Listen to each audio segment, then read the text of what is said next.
shall I go? What shall I do? Frankly, my dear, I don't give a damn.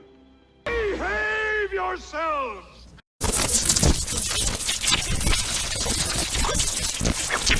Call me Mr. Tibbs. In the heat of the night, Virgil Tibbs got the killer. In his new movie, he's not sure he wants to. Sidney Poitier, Martin Landau, in They call me Mr. Tibbs. Hello YouTubers out there, this is Jerry Saravia at the movies. So today we're reviewing They Call Me Mr. Tibbs. This was a sequel to In the Heat of the Night, which came out back in 1967.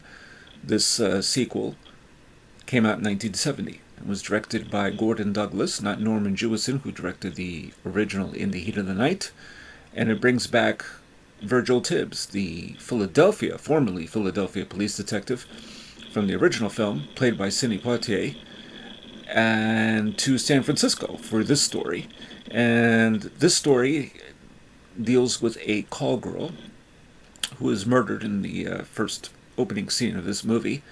Somebody chokes her to death and then hits her with a statue in the head, and she dies. And right away we see Anthony Zerbe, a wonderful character actor who's appeared in many films, usually playing a villain, but sometimes not, but usually a villain. And so right away, of course, I thought he was involved. And he is in the same building. And he is the landlord of this particular building in San Francisco, this apartment building, in which this call girl had apparently was subletting this apartment. But he's also involved in some criminal enterprises. And the janitor comes up to Anthony Zerbe's place. The character's name, Zerbe's character's name is Rice Whedon, and says something happened because he goes to her apartment and finds her dead and says she's dead. And this janitor makes the mistake, of course, of touching the very statue, which was the murder weapon. So Zerbe tells him, or Rice Whedon, tells the janitor, be quiet, let it go. He gives him $10 and says, keep it quiet, don't say a word, blah, blah, blah. So Virgil Tibbs is assigned to the case. And it turns out that this preacher, played by Martin Landau, an early performance by Landau,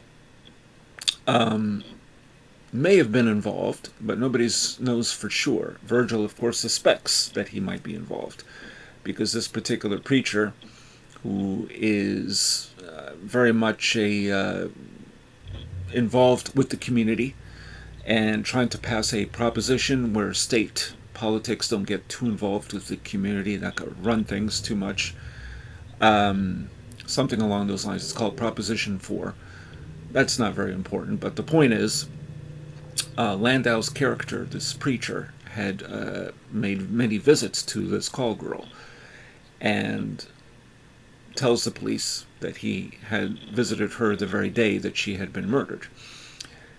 And naturally, the police suspect something, but then he tells Virgil Tibbs, whom he had known for almost 20 years, that he had been sleeping with her. So that's the basic story. Now I got to say, this movie is it's not bad. It's a fairly decent movie, but there's nothing in it really to distinguish it from any other type of police whodunit thriller. That's not to say it's too routine, because Sidney Poitier has this ability to make us kind of go on this journey in terms of finding the clues to solving this murder. And we're kind of mesmerized by his abilities. But there isn't enough of that, I thought, in this movie. It just seems as if they jump from one character to another. Ed Asner, who is wearing a toupee in the picture, the late Ed Asner. Many of you knew, of course, as Lou Grant from Mary Tyler Moore Show. He is the owner of this apartment building. And when Tibbs comes to question him, he takes off running, and there's a long chase through the San Francisco, including the Golden Gate Bridge and all this stuff. And that chase probably runs on a little too long, I thought. Then, of course, I'm not giving anything away. Let's just say this character is hardly involved at all. So it leaves Anthony Zerbe, who runs this, criminal enterprises on the side, in addition to being landlord of this building. Then there's the situation with the janitor who may finger Zerbe if he's involved. And then, of course, there's Martin Landau's preacher. So there's not really a whole lot to sort in terms of who may be involved, the actual culprit.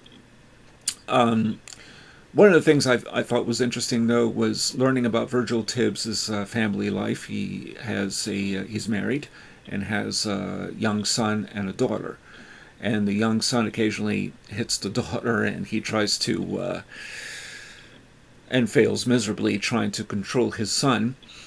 And then there's a scene in the film where he catches his son smoking with a friend of his, and instead of, Tibbs trying to tell his son it's, you shouldn't be smoking. He's a young kid. He's only like about 9-10 years old, I think, from what I gather.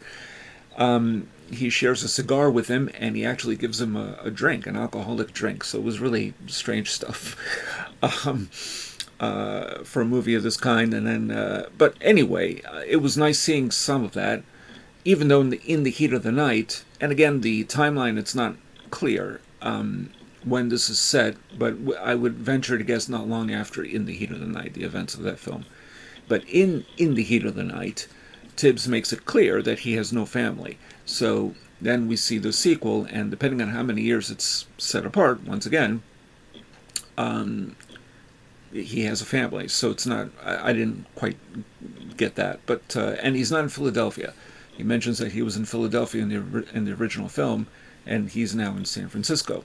And in the novels, he's in I don't think it was Arizona, it was somewhere else. I forget where. But overall, the film is not bad. It's fairly decent, I would say. Tibbs is a fascinating character nonetheless. Sidney Poitier is very watchable, as always. And so it's wonderful just to watch him as particularly this detective. And he gets into a couple of action scenes, a couple of moments where he's, on foot chasing Anthony Zerbe, which is really a thrilling foot chase, I thought. Then, of course, there's the police chase with Ed Asner. But overall, once we figure out who the culprit is, and I wasn't the least bit shocked by it, or I was kind of disappointed. And also, there isn't really the friction that existed in the heat of the night. Tibbs was able to play off of Rod Steiger. If you remember, he was the local sheriff down south, and Tibbs in that film, in the heat of the night, is erroneously arrested for a crime he didn't commit, and then he helps to solve the case reluctantly. And so that really formed a relationship with some friction and some tension.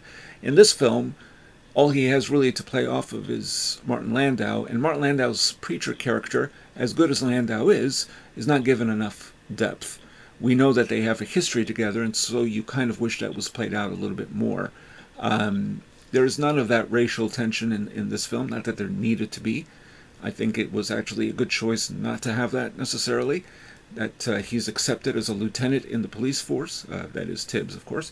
So anyway, I just kind of, it felt run-of-the-mill by the end of the picture, but it's not bad. So if you like In the Heat of the Night, check out They Call Me Mr. Tibbs, but don't expect a great movie, because it's not.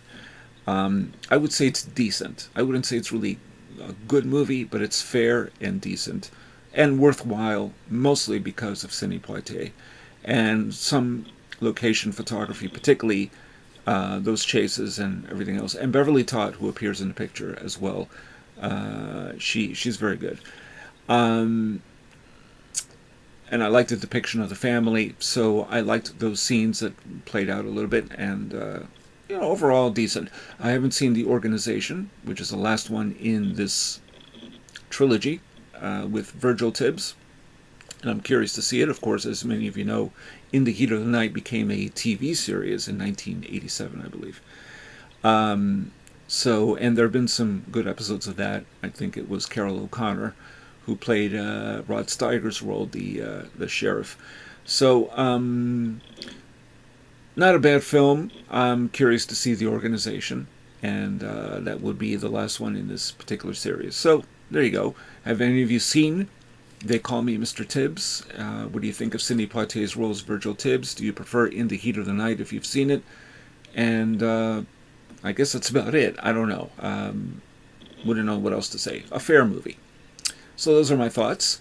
I've built quite a few subscribers in the last 90 or 60 days, actually. So thank you to all who have subscribed to my channel. I hope that you are enjoying this channel.